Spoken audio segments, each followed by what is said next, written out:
வணக்கம் மக்களே. குடும்ப அட்டை வச்சிருக்க அனைவருக்குமே ரூபாய் 2000 வீடு தேடி வரும் அப்படின்னு சொல்லியிருக்காங்க. ஸோ அந்த 2000 எதற்காக கொடுக்குறாங்க, எப்படி வாங்கணும் அப்படிங்கிற முழு விவரங்களையும் தெரிஞ்சுக்க வீடியோ கொஞ்சம் கூட ஸ்கிப் பண்ணாமல் கடைசி வரைக்கும் பாருங்கள். அப்போ தான் முழு விவரங்களையும் உங்களால் தெரிஞ்சுக்க முடியும். இதுதான் முதன்முறையாக நம்ம வீடியோ பார்க்குறீங்கன்னா மறக்காம நம்ம சேனலை சப்ஸ்கிரைப் பண்ணிவிட்டு அந்த லைக் பட்டனை தட்டி விட்டுருங்க. வாங்க வீடியோக்குள்ளே போகலாம். ஃபெஞ்சல் புயலால் பாதிக்கப்பட்ட விழுப்புரம், கடலூர், கள்ளக்குறிச்சி மாவட்டங்களில் குடும்ப அட்டைதாரர்களுக்கு ரூபாய் 2000 நிவாரணத் தொகை டோக்கன் முறையில் வழங்கப்படும்.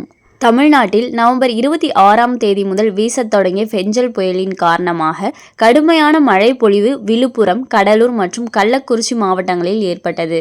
இதனைத் தொடர்ந்து தமிழ்நாடு முதலமைச்சரால் 2 நாட்களுக்கு மேல் மழை வெள்ளம் சூழ்ந்து வாழ்வாதாரம் பாதிக்கப்பட்ட குடும்பங்களுக்கு குடும்ப அட்டை அடிப்படையில் ரூபாய் 2000 வழங்கிட உத்தரவிடப்பட்டது. இந்த நிவாரணத் தொகை பாதிக்கப்பட்டவர்கள் குடியிருக்கும் பகுதிகளில் உள்ள நியாய விலைக் கடைகளின் மூலம் ரொக்கமாக வழங்கப்படும் என்று தெரிவிக்கப்பட்டது. அதன் அடிப்படையில் இது குறித்த முன்னேற்பாடுகளை மேற்கொள்ள ஏதுவாக பின்வரும் அறிவுரைகள் வழங்கப்பட்டுள்ளன. ஃபெஞ்சல் புயல் நிவாரணத் தொகையினை மாவட்ட ஆட்சியர் தலைவரின் அனுமதியுடன், அதாவது விழுப்புரம், கடலூர் மண்டல இணை பதிவாளர் அளவில் தொகை வழங்கப்பட உள்ள தேதியினை முடிவு செய்து டோக்கன்கள் இன்று முதல் வழங்க அறிவுறுத்தப்பட்டுள்ளது. முதல் நாள் முற்பகல் 50 பேருக்கும் பிற்பகல் 50 பேருக்கும் நிவாரணத் தொகை வழங்க ஏதுவாக டோக்கன்கள் விநியோகிக்கவும், 2ஆம் நாள் முதல் தினம்தோறும் முற்பகல் 100 பேர் மற்றும் பிற்பகல் 100 பேர் என 200 பேருக்கு நிவாரணத் தொகை விநியோகிக்க ஏதுவாக டோக்கன்கள் வழங்கிட அறிவுறுத்தப்பட்டுள்ளது. விற்பனையாளர்கள் டோக்கன்களில் நிவாரணத் தொகை பெற நியாய விலைக் கடைகளுக்கு வரவேண்டிய நாள் மற்றும் நேரம் உள்ளிட்ட விவரங்களை நிரப்பி வீடுகளுக்கு நேரடியாக சென்று இன்று முதல் வழங்கிட அறிவுறுத்தப்பட்டுள்ளது.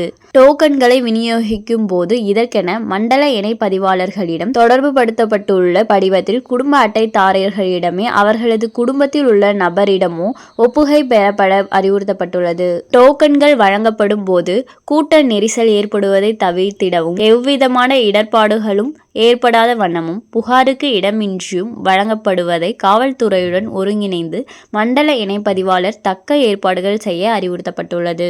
ஸோ பார்த்தீங்கன்னா ஃபெஞ்சல் புயலால் பாதிக்கப்பட்ட அனைத்து குடும்பங்களுக்கும் ரேஷன் கார்டு மூலமாக பார்த்தீங்கன்னா ரூபாய் 2000 நிவாரண தொகையாக கொடுக்குறாங்க. அதற்கான டோக்கன் பார்த்தீங்கன்னா வீடு தேடி டோக்கன் கொடுப்பாங்க. அதில் டேட்டும் அண்ட் டைமும் போட்டிருப்பாங்க. ஸோ அதில் போட்டிருக்க டைமிங்க்கு பார்த்தீங்கன்னா நீங்கள் போயிட்டு உங்களோட அமௌண்ட்டை கலெக்ட் பண்ணிக்கலாம். ஸோ ரேஷன் கடைக்கு போனீங்கன்னா உங்களுக்கு இந்த நிவாரண தொகை கொடுப்பாங்க. நிவாரண தொகையாக ரூபாய் 2000 கொடுப்பாங்க. மேலும் இது போன்ற அரசாங்கம் சார்ந்த அனைத்து அப்டேட்களையும் உடனுக்குடனே தெரிஞ்சுக்கணும்னு நினச்சிங்கன்னா மறக்காம நம்ம சேனலை சப்ஸ்கிரைப் பண்ணி பக்கத்தில் இருக்க பெல் ஐக்கானை கிளிக் பண்ணி அதில் ஆளுங்கிற ஆப்ஷனை செட் பண்ணி வச்சுக்கோங்க. அப்போ தான் நம்ம அப்லோட் பண்ணுற வீடியோ உடனுக்குடனே உங்களுக்கு நோட்டிஃபிகேஷனாக சேரும். அது மட்டும் இல்லாமல் அந்த லைக் பட்டனை தட்டி விட்டுருங்க. தேங்க்ஸ் ஃபார் வாட்சிங்.